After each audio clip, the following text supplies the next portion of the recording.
Good morning and happy Monday to you. My name is LaShonda Brown, and welcome to Bootstrap Biz Advice Live, where I teach service providers how to work less and live more by leveraging tech. I am so excited to be able to present this business roundtable today because there's so much that I want to learn from these women on this particular conversation. So I have some questions prepped that I am going to prompt them with when I bring them up on stage, but I also want you to engage with them in the comments. So whether you are watching this live on LinkedIn or you're watching it live on YouTube, feel free to engage in the comments. We're going to address your questions at the end because they may actually be covered in what we share.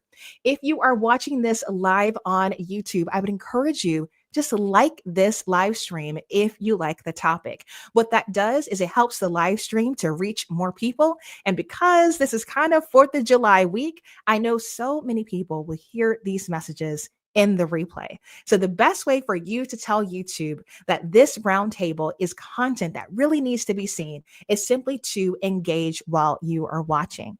I also want to let you know that this is, I believe, the first time that I have had incredible Black women filling the roundtable.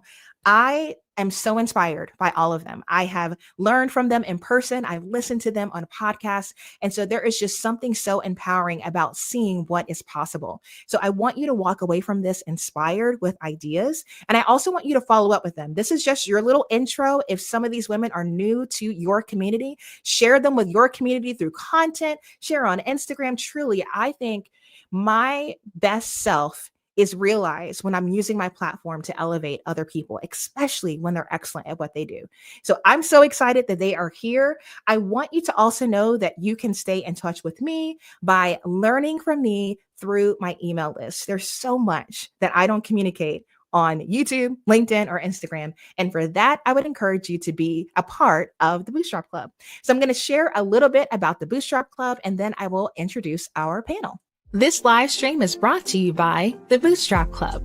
Some things never make it to Instagram, and for that level of small biz realness, join the club.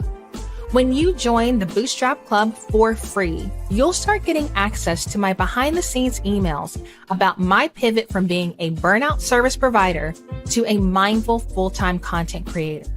I share my ups and downs in this private format because I think it's important to be transparent if I'm going to be the mentor that I always wanted.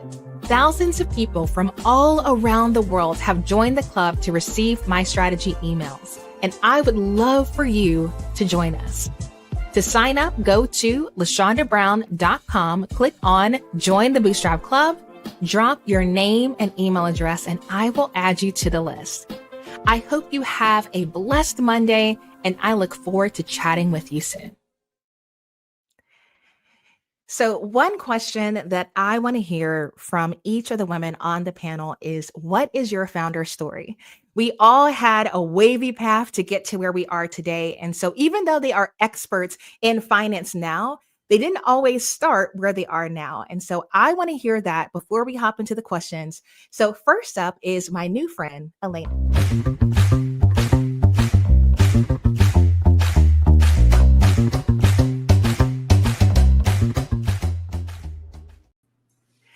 Hello, my friend. How are you? I am wonderful. How are you? I'm so good. I'm so good. I have to tell you, when we finally met in person in Austin this year, I was so impressed with you. And I was so surprised at how you did not feel like a stranger at all. I mean, we went into the depths. She brought your husband to dinner. Like, I was just so blessed just by being around you. And I am so grateful that we've been able to collaborate already. So let's take it back to the beginning, because the Organized Money, y'all, is a huge YouTube channel, over 200K, but you didn't start there. And you also have a really cool new title that you've been working on. So if you would, can you share your founder story with my community? Yeah, of course. So, hello everyone. My name is Alaina Fingal, and my founder story starts actually back before I started the Organized Money. I started my own personal financial journey in 2012. So, in 2012, I had been married for about 2 years, and at that time, we found out that we were having our first baby girl. When I found that out, as most women start to nest and start to think about the future immediately, because up until that point, my husband and I were basically living paycheck to paycheck. We were just YOLO, we're young, we're happy, we're in love, we're traveling, and we're just spending all of our money. And we just kind of didn't care about like how much money we had in the bank. But once we were pregnant, all of that changed because my mindset around money, around security, really started to focus in on the fact that I was bringing in a new human being into the world that we were going to have to be solely responsible for making sure that they could eat, making sure that they were completely taken care of. And so really started to think about my own personal finances. So from 2012 to 2017, I was strictly working on my own financial journey. I was learning everything that I could about money. I was an accountant at that time because I graduated in accounting, but I still had so much to learn about money. And I spent those 5 years really on my own personal journey. By 2017, I had really gotten my journey together. I had built up my own portfolio. I started investing. I had really great financial stability. And I had a bunch of friends who were asking me about it and they were telling other people. And so I ended up starting to talk to more people at my church and in my friend groups. And I decided to start a YouTube channel. So I started my YouTube channel in 2017 called The Organized Money. And we have grown from there. So when I initially started, I was just kind of promoting other companies, talking about their products and talking about my own financial journey. And then in about 3 years from then, I started my own planner company because I wanted to create planning products that kind of aligned with the different things that I was teaching. And so in 2017, from 2019, it was mainly promoting other people and just kind of talking about their things. 2019, I created my own planner. And then my planner business really helped me to build as a speaker, as an author. I ended up writing a book. And lately, I have probably in the past year or so, I started to do a deeper dive into financial therapy. And this started in 2020 after the pandemic, because the pandemic really showed me how much our emotions were tied to our money. A lot of people were being laid off. It was a very, very like terrible time for a lot of people. And so it really kind of aligned me with, oh, there is a tie between the emotional side and the actual what you end up doing with your money. 90% of the decisions that we make are based on our emotions and not actually how much money we have in the bank. We'll just make a decision and figure it out later. And once I figured that, I decided to go back to school to become a financial therapist so that I could help people even more on their financial journey, help them learn more about themselves, help them learn their emotions, help them learn about financial trauma so that they can heal and actually organize and hit their financial goals. When I heard you say that term, financial therapist, over dinner, I was like, you have uncovered the missing link. And Like, it's that is actually why pretty my money new. is funny. You know what I mean? Like, it is wild. Like, once you said it, it made so much sense. But like, even that term, it's a fairly new term, right?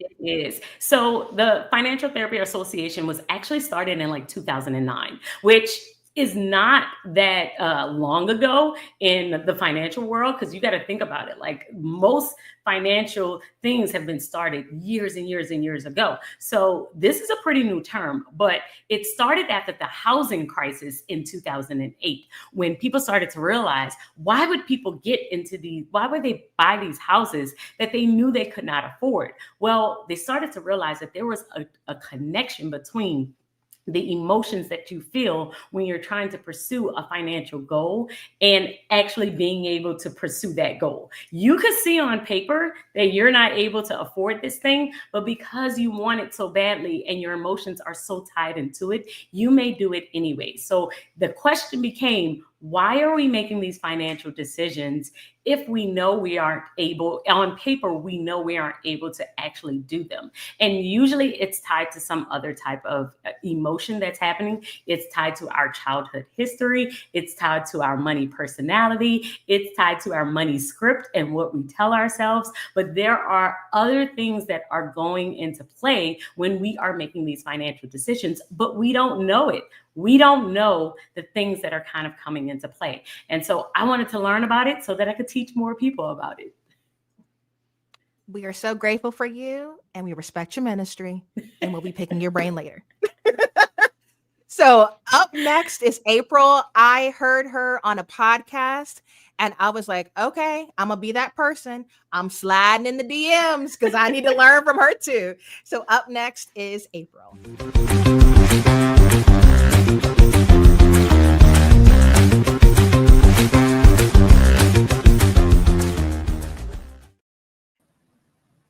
Hello, my friend. Thank you for answering my DMs. Hi, LaShonda. Thank you for sliding into my DMs. Of course, of course. Now, I would love for you to tell your founder story because you had an interesting pathway from corporate to entrepreneurship. So let's talk about that.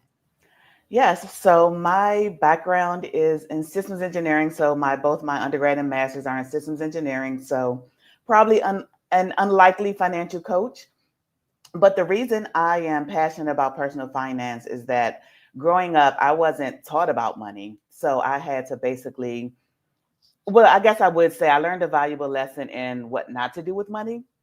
So that was important. But in terms of what to do with money, I always felt like I was in a career where I was making good money, but I didn't really have anything to show for it. So I saw maybe others around me, not necessarily at work, but just maybe some of the people you see on TV and the books you read and things like that. And I'm like, okay, people, I call them the financial rock stars. I'm like, okay, they know what to do with money.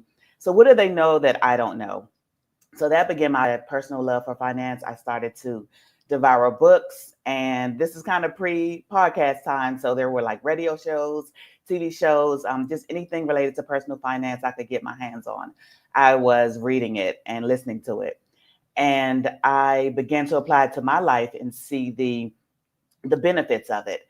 And so I then became kind of like the go-to person amongst my family and friends, similar to what Alaina said. So I began to I hosted like a little workshop at my house, and I wanted to tell my family and friends about things I was learning about money. And then a friend had me to come to her house and do like a little workshop, and that's where it started. So then it was just something that I was passionate about, like walking out and living. And I did it on the side of working my corporate career, and I knew that at some point I was interested in opening a business, but I was not planning to go into personal finance related to my business. So I was kind of searching, like, what do I want to have a business in? And I told myself that I'm okay with, disciplining myself around money, but I don't want to tell anyone else to do what to do with their money, because money can be, pretty touchy for people. So, but personal finance kept coming up. So I kept trying to figure out, do these assessments and talk to people and figure out what my business will be in. And I kept running from personal finance, but personal finance kept running after me.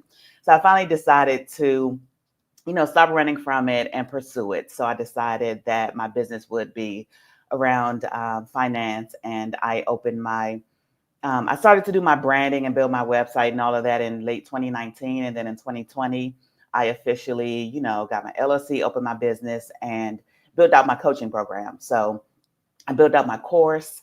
I ran my first coaching cohort in 2020. And from there, I have been, continuing to do my financial coaching, my one-on-one coaching, my group coaching, and then also adding to that within the past, I would say 3 years, also doing some B2B stuff, what I call business to business. So doing financial wellness and financial strategy workshops for organizations like Amazon, Urban League, University of Pennsylvania. So also bringing it to the workplace as well, because, we all have money. We all need to know what to do with our money, how to thrive with our money.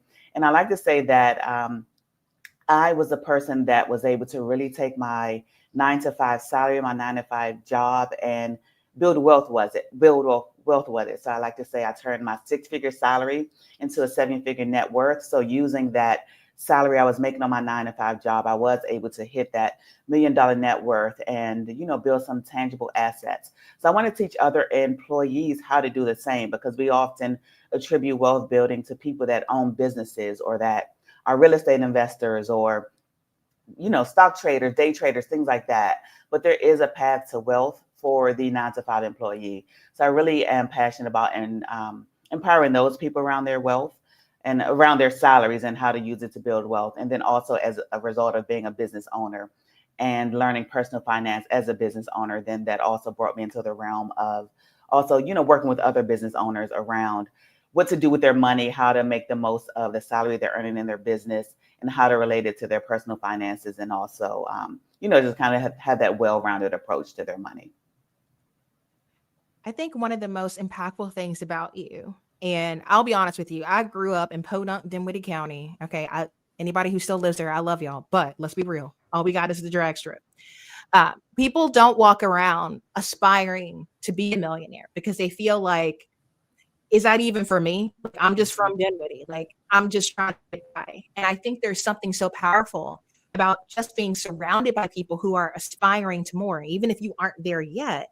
Just being around people willing to say, no, I desire to have wealth. I desire to have more than what I need so that I can be a blessing to other people. Like, that is so impactful. So even just you leading with, this is possible, and you don't have to be a business owner to get there. You can actually work a job and achieve this goal is so incredible. And so that's one of the main reasons why I wanted you here, because I think that's such a good perspective on this conversation. So I'm so glad you're here. We got one more friend to bring up to the stage, and then we're going to hop into our questions. Up next is Nicole. We met at the Signature CEO Conference, immediately connected over our love for Profit First and Relay, and I can't wait for you to meet her.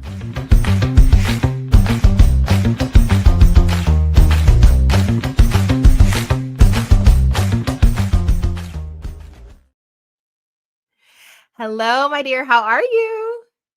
I'm fine. How are you? I'm fantastic.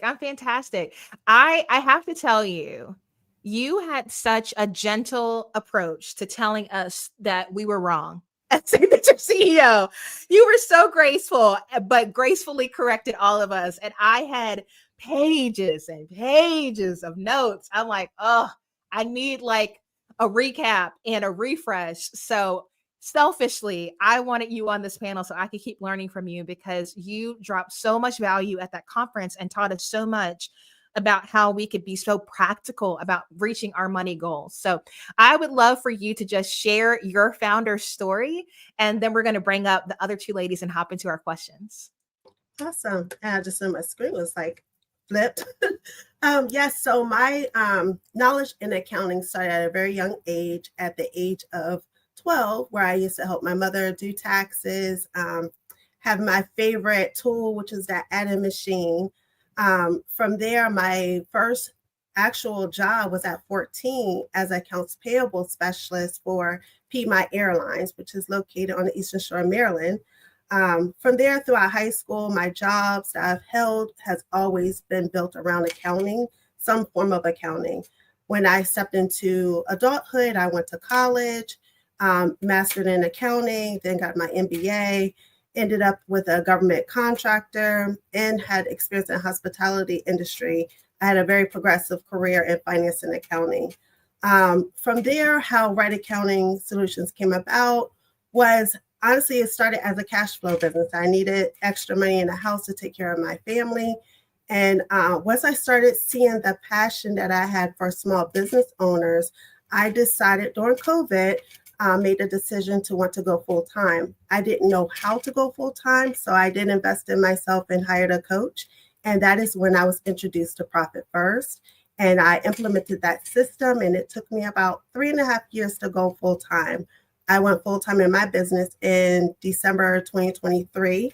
That's when I let the six-figure job go and just stepped out on faith and went full-time in my business. And from there, I just took that system, I implemented it within my clients, and here I am today. So that's how I got to where I am today. When I heard her mention Profit First from the stage, y'all, I had no decorum. I squealed, I waved. I was like, yes, somebody who gets it. Because there is something so impactful about being able to fix the problem of business owners not paying themselves. There is a way, there is a method. You don't have to pay yourself from what's left over after everyone else is taken care of. And so Nicole and I absolutely love this method, love the fintech tool Relay that allows you to actually execute this. And I'm not going to lie to you guys, I slid into their DMs and got y'all a little discount. So if y'all use my link, you're going to get $100 when you fund your Relay account. We'll go into more detail how everything works. This little ad is going to walk you through briefly in 60 seconds about what Relay is. And then I'm going to bring up the whole panel. Now, one thing that I do see, and this happens every time I do a live stream, when y'all are locked in, you're quiet. And I love that for you. But sometimes I'm like, is the volume working? Like, can you actually hear me? So if you can just tell me where you're tuning in from at this point, we have a great live audience, but none of you have chatted with me. So while you're listening to Relay, whether you are watching on LinkedIn, watching on YouTube, just let us know where in the world you're tuning in from, especially if you're not US based, because I'd love to know when we've reached an international audience. So you have a minute. Use your thumbs, chat, like if you haven't liked it, and we will be back in just a minute. Owning a business means spending a lot of time thinking about money. Do you have enough cash to pay your vendors, cover payroll, keep anything for yourself? Relay helps you keep your business on the money.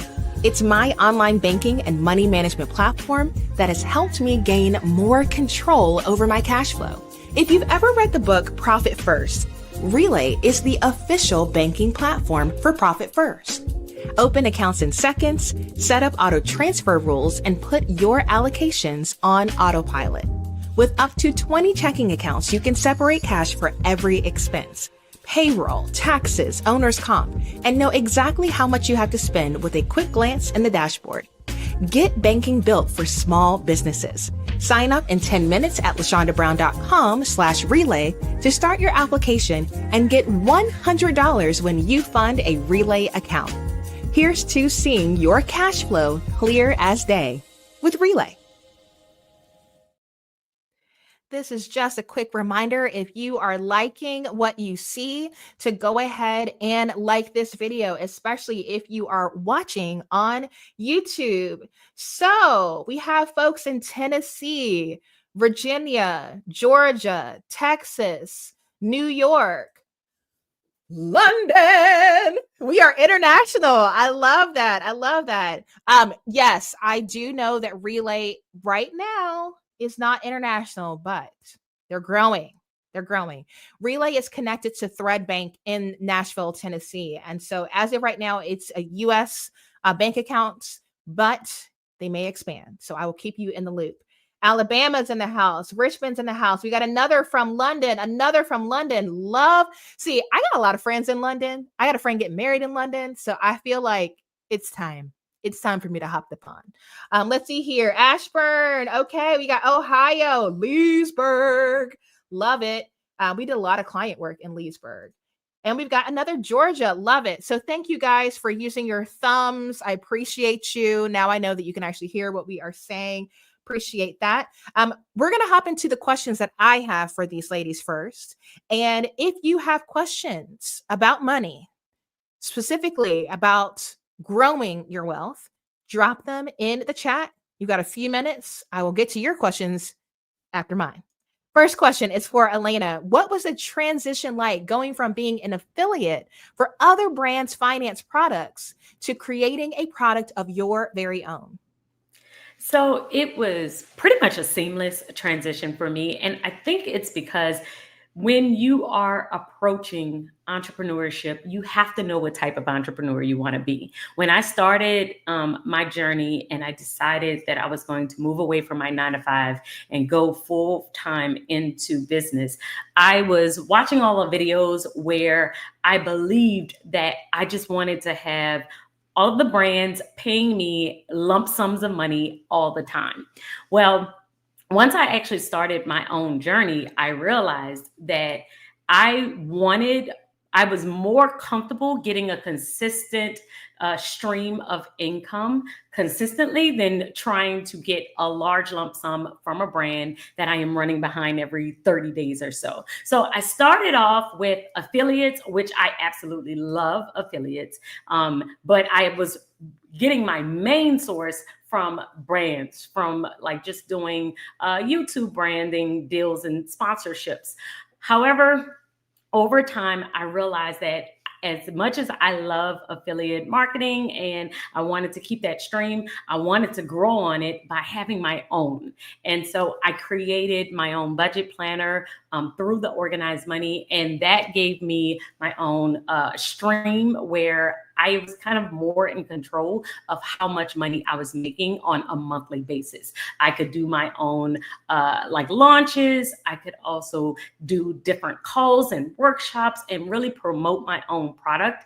And that made me way more stable overall with my finances, which for my personality, my risk assessment, that was the type of entrepreneur I wanted to be. I still wanted to have consistent income and not just wait for the large streams of money that comes from a brand or a particular deal. And that helped me to have like best of both worlds, I believe, because I had affiliate income coming in, and then I also had my own stream coming in consistently. And then every now and then, if I did get something from a brand, it was like a bonus, a cherry on top, but I wasn't basing my livelihood on it. So that's one of the things where I believe that if you are an entrepreneur, you should definitely look at something that's going to bring in your own stream so that you have control over how much money you're making. Now, you are super humble, and I love that for you. But I am like everyone's hype woman. So I need you to be honest with the people. Be honest with the saints. When you launched that planner, how big was the YouTube channel, and how freaking well did the launch go? Because you weren't expecting that.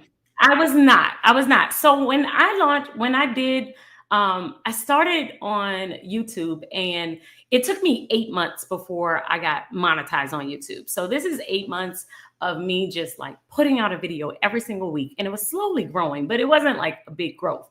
And so at this time, I was working with another brand, and I was promoting their products only. Well, once I hit like 8 months in, I got 1,000 subscribers. I had the watch time, and I got monetized. And so I was still promoting the brand that I was working with. Well, 2 years in, they actually discontinued the planner that I specifically loved. And I love this planner so much. I had been using it for the past 3 years, and I was devastated. I've been using a planner since I was 10. So it was a very big deal for me that planner was discontinued. And my husband was actually the one that said, hey, you should create your own.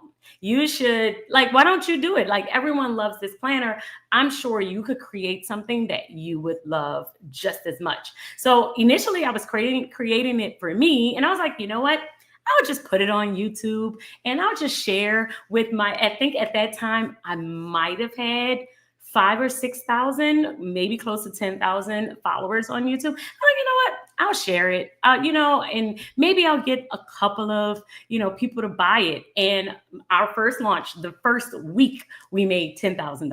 And I was floored, did not see it coming at all. But it showed me, first of all, how much money I was making for the other brand, which that's a whole nother story. And also that means, staying on top of your links and really paying attention to your numbers behind the scene, because I realized how much they were kind of underpaying me at that moment. But I also realized that the amount of money that I could possibly make on my own with my branding, with my products, and my planner was handmade, and we could do it all on our own, and I could build my own team. it gave me a freedom that I did not have initially when I was doing it for someone else. So I just want you guys to see the power of YouTube. And also, if you go on Alaina's channel, the other thing that I think is so remarkable is I don't know, do you ever show your face, or is it always, because I'm like, I started like that with Canva, where I was like, oh, I'm too nervous. I can't be on camera. Everyone says, oh, I can't YouTube. I can't be on camera, because you're just showing your hands in the planner, right? Every time. So for the very first year, I didn't show my face at all. I was very, very, very camera shy. Now I will go live every now and then, and I will show my face, or I'll do panels and podcasts. Once people started to ask me, and that's really what happened. They're like, oh, hey, I want you on this podcast. I want you to do this, because I had grown my channel. But then I kind of got a little bit out of my comfort zone. However, for the most part, I am a comfortable, like, I like to be in my house. I like to be in sweats. And I was the person that didn't want to always have to get dressed up. So I love sharing my planner, because that was really what my channel was all about. It's about the organization. It was about helping you kind of streamline your finances, to understand them, to make them simpler. And so I really focused in on just doing a top-down shot, sharing my planner, and sharing my tips. So for the most part, you see my hands and you hear my voice in a majority of my videos. Every now and then I will show my face. So I just want to use her as a case study. You can make good money on the YouTube, even if you don't want to be on camera. So I don't want to hear it. I don't want to hear, 100%. oh, I'm camera shy. She's killing it. And she's just sitting there with her hands, planner, 200,000 subscribers, all hands. all hands. I love that for you. I love that. Slightly jealous, but I love that for you. So April, I love that you are willing to share how to achieve a millionaire net worth. So you have a resource called Millionaire Money Assessment, and we're going to link to that in the description. But what are some of the first steps that you think people should take if being a millionaire is something that they aspire to? So I think first and foremost, you have to start with clarity. And I think sometimes people underestimate the power of it. So you really need to be clear on your financial picture before you can change anything. So knowing your numbers in terms of your income, your expenses, your debt, your savings. So income and expenses, I'll deep dive into that a little more. But in terms of your debt, even just pulling up your credit report and making sure there's nothing out there that you don't know about that you owe, but it maybe it's delinquent, or, you just weren't aware.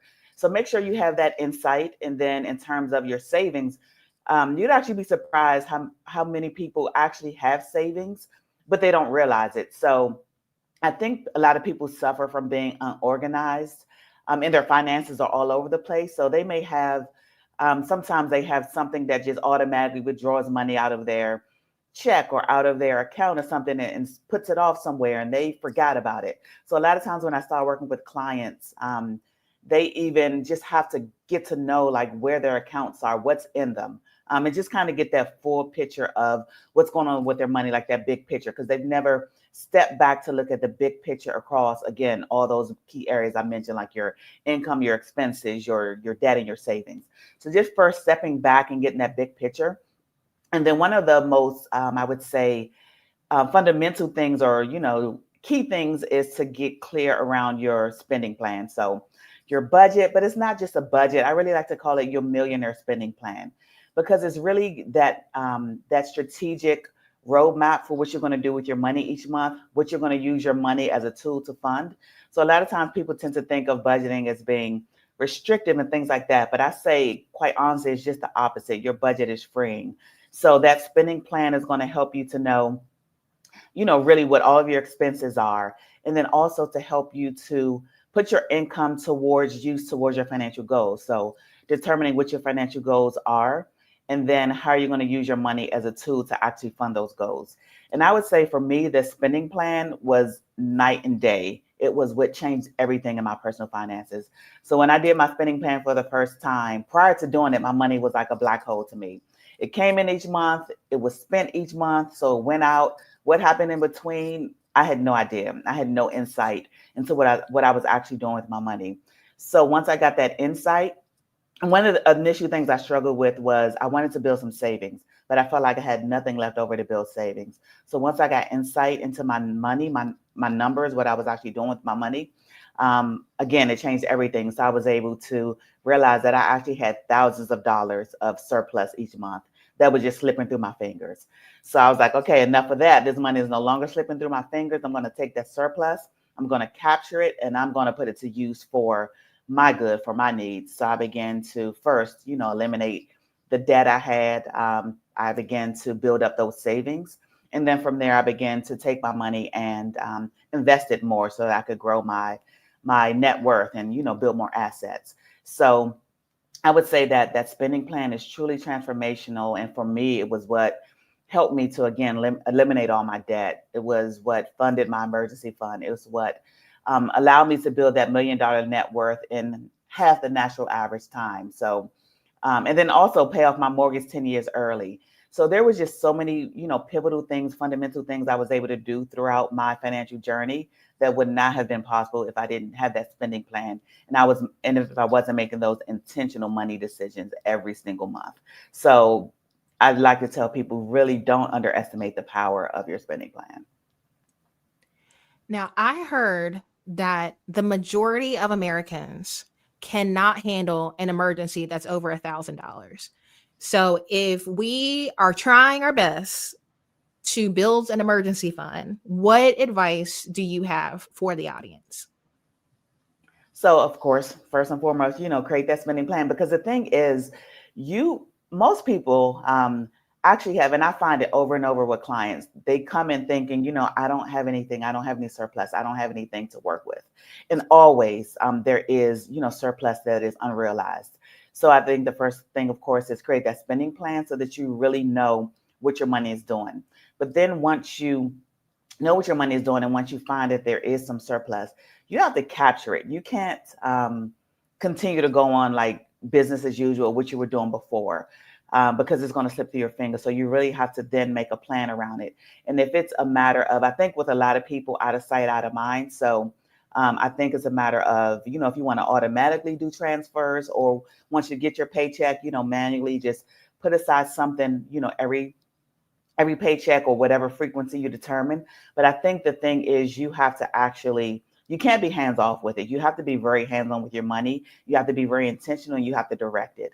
So it's a matter of, making a goal of what you want to save, and then deciding each pay period how much you can, take out and put towards that goal, put towards that savings goal, and then actually putting it into that account.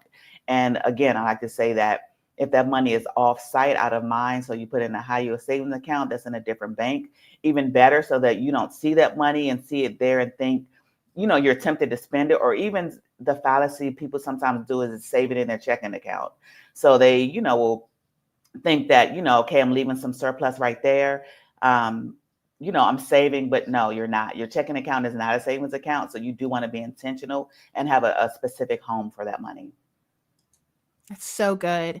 Now, I have got to talk about Profit First. We actually had the author, Mike Michalowicz, on the channel to really do like a deep dive into like where the idea came from and why he thinks it's so important for business owners to understand. And so, Nicole, I know that you lead with that. And so how has the book Profit First impacted how you advise your clients?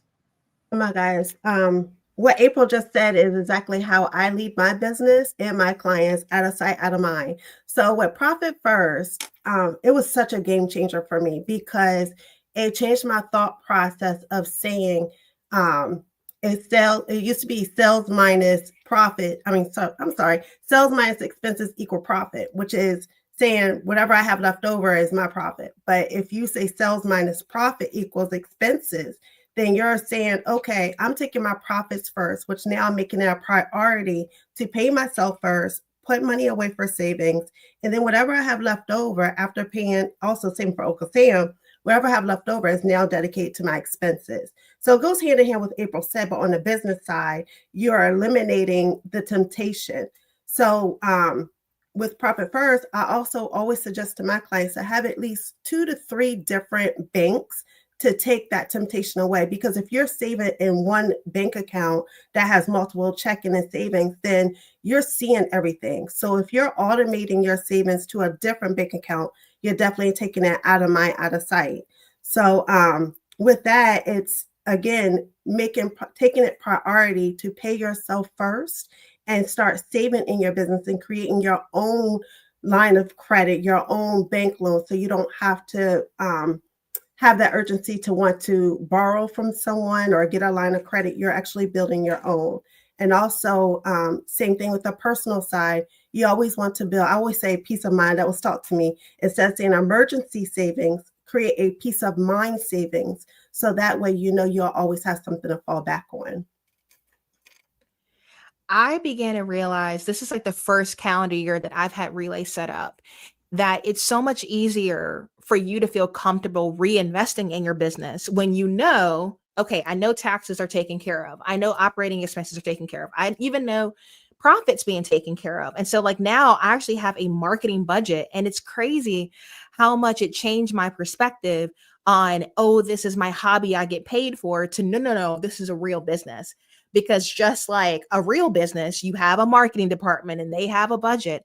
And so I have realized that my growth this year has accelerated because I can spend that money strategically and not feel like, oh man, am I not gonna be able to make payroll? Like, oh, am I taking that from somebody else? And so I think what's so nice about Relay is you can automate those percentage allocations to say, this is the breakdown that works well for me. And every time money comes into my income account, Relay deposits the money in the right account. It's like the envelope system, but for business. So just like, you know, people say, okay, I'm taking out in cash what I can spend, you know, for discretional spending. It's like, okay, now you know Relay takes care of it for you, and you don't have to every single time money comes in think about where it's going to go. And so that is so powerful. So I want to do like a little fast rapid fire question for everybody. I'll go last, but I would love for everyone to share what is their number one money tip. And we'll start with Alaina. So, my number one money tip is to pay attention to your emotions. I know as you are building your business, as much as we want to just look at numbers as numbers, when we are talking about money, money is 90% emotional. So we can see the numbers on paper and still make bad decisions because we are emotional, and we are emotional human beings, and that is okay. Actually, we lean into our emotions. We don't try and deny them, even when it comes to our money, because this will help us to decide what is your risk assessment. You will understand more about yourself and your risk assessment and how much risk you're able to take in business when you kind of pay attention to those emotions. The second one is, what is your security level? Like when we're talking about a peace of mind account, right? As Nicole and April have mentioned, then you need to, when you're thinking about that, what's your secure number? What number makes you feel like you have peace of mind? And that you only start to learn those numbers and start to pay attention to, okay, I know that if I have this number in this account, I will feel secure. And if I have this type of risk, this won't be right for me. I will be able to lean in on how I feel about my money and develop the value system that I need in order to create this successful business. The business is definitely going to grow, but in order for us to make sound business decisions, we have to pay attention to our emotions, because our emotions are going to be leading anyway. April, how about you? What is your number one money tip? I would say I think it's important to run your business like a CFO, not just like a creator or, you know, a CEO, but also keep that CFO, keep that financial hat on at all times in your business. Because I find that a lot of times businesses can be hobbies for people. They aren't paying attention to their numbers. They aren't paying attention to what makes them profitable. So I think it's very important to always keep profitability, keeping your expenses paid by your business top of mind. And then also, and I'm sure this is something that Nicole really teaches on, but not mixing your business and your personal finances, the importance of having those separate accounts, the separate budgets, and having both that business budget and that personal budget. And I would say I learned firsthand, because you never know what's going to happen. So you can get flagged for audit and you don't, you may have never done anything wrong. And that was my case. I was audited on my 2021 my 2021 taxes. There wasn't anything, shady or anything like that, but you can just get flagged. And the process I had to go to prove everything, to show everything.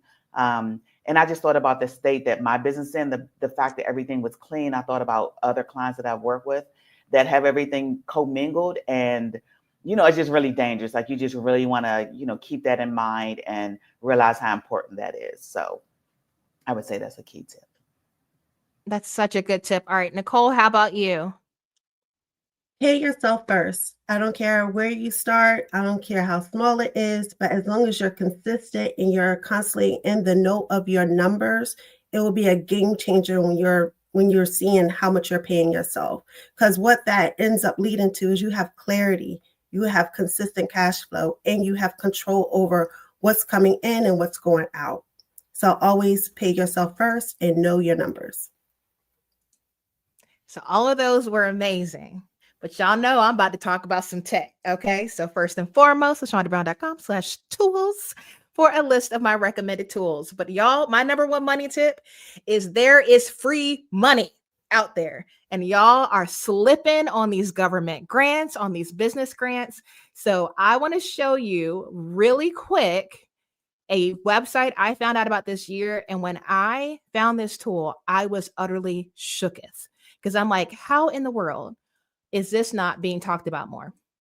So my friends, this tool is called Skip. And what it does is it scours the internet for corporate business grants.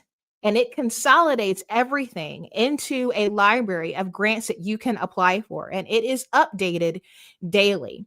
And what you do is you answer a blanket application for all of these potential grant opportunities, so that when you're ready to apply, it pre-fills the application with the majority of what you need in order to apply.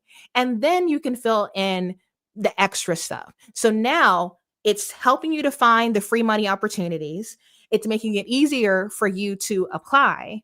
And then you can get affiliate income for telling other people about the free money. So you can get free money for sharing about the free money. Mind blowing. When I tell you the amount of businesses that are starved for capital, that do not realize that corporations are dying to invest in you, it's unbelievable.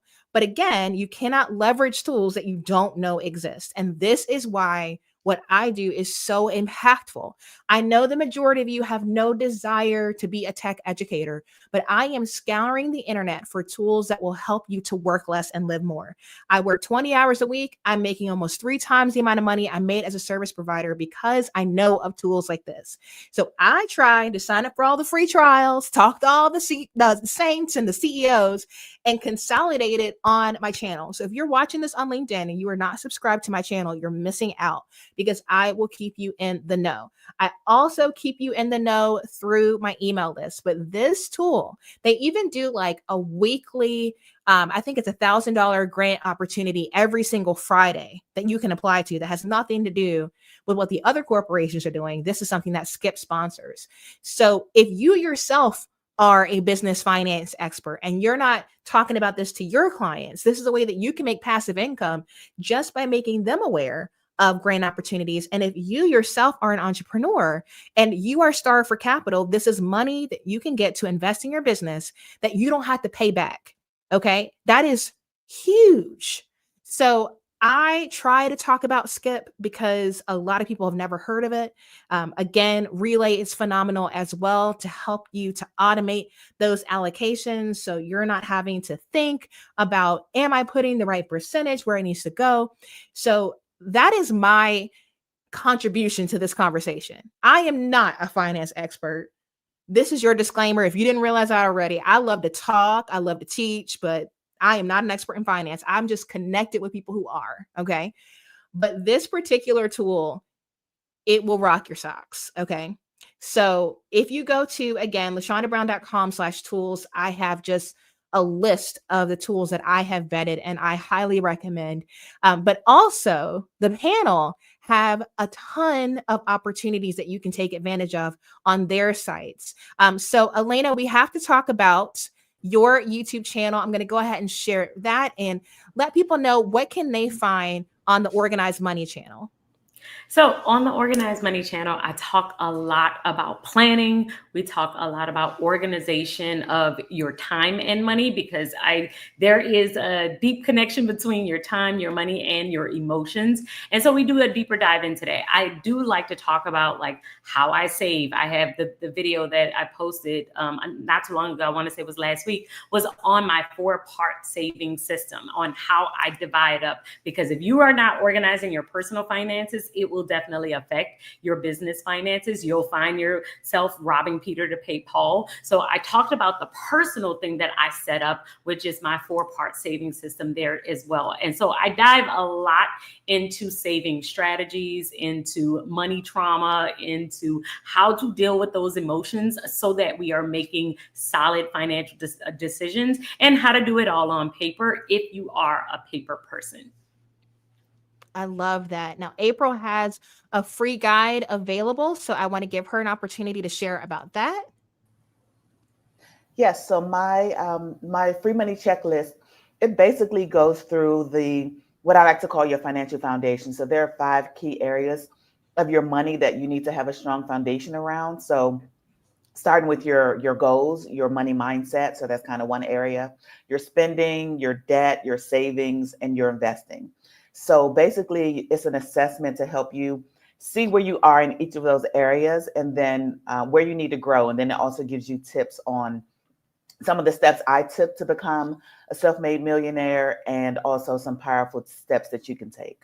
So, that's a free assessment that you can start with to, get your finances in order and start to take those first steps. And Nicole has a quiz that can help you, and I'll give her an opportunity to share about the quiz. Yes, so my quiz lets you know what your cash flow personality is and how we can jump in and help you boost your cash flow and start seeing profits in your business once you work with us. So you can find these resources linked in the description. Now we're going to head over to the comments with the time we have left. Remember, if you liked this, make sure that you like it to help it to reach more people. If you're not subscribed to my channel, what are you doing? Let's be friends. Go ahead and subscribe. But we have a great question in here from Kimmy. So what she says is, for founders building without outside capital, every dollar has to work overtime.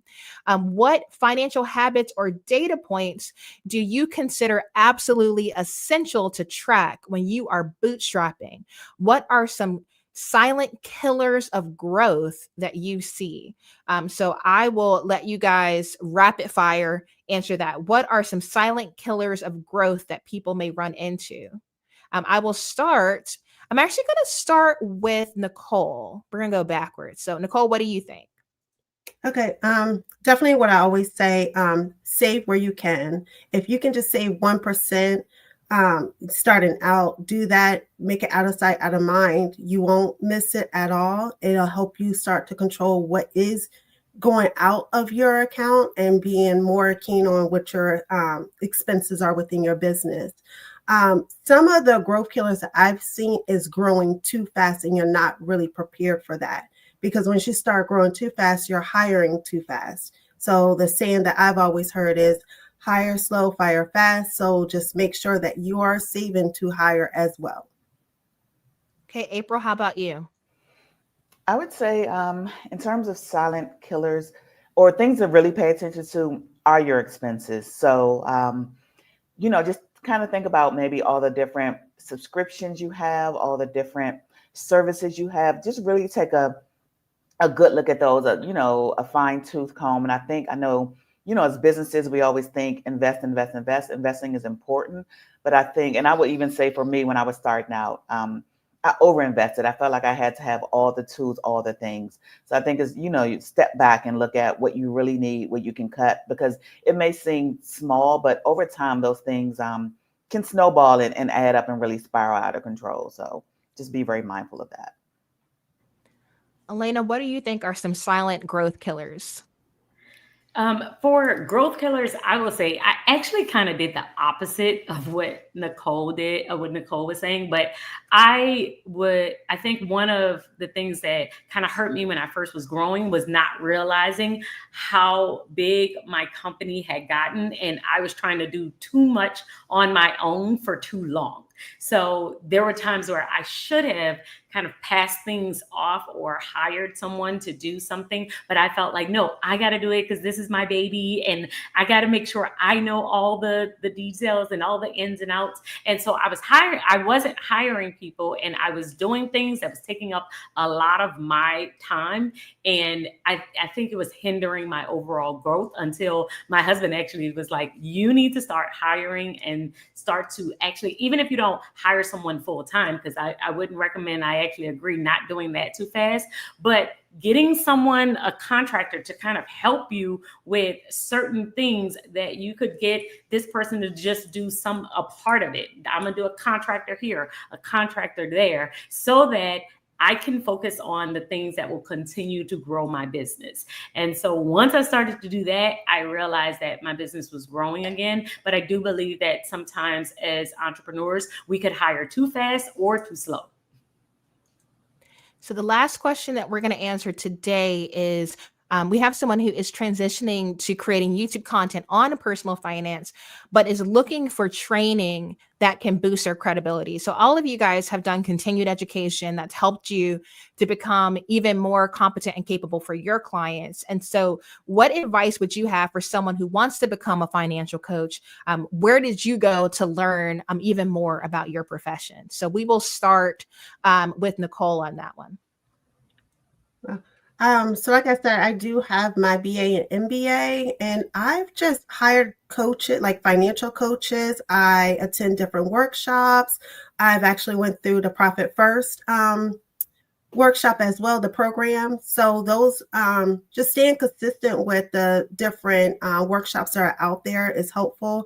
Any certificate programs, that's helpful as well.